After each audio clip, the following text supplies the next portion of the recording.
زخو د قرآن پلار زم او په سنت یما راشنن می وګورا کر کوم د اشاعت یما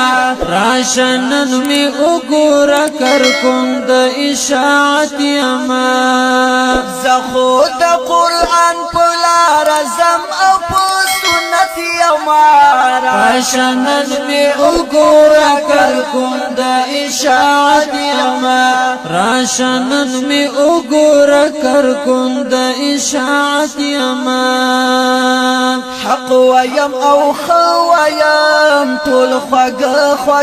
ویم څوک چې راته بدوي هغه ته کګوي څوک چې راته بدوي هغه ته کګویم کړم به حق خبره همیشه په دې دعوت یما راشنن می وګورا کر کوم د اشاعت یما راشنن می وګورا کر کوم د اشاعت یما زخو د قرآن په لار زم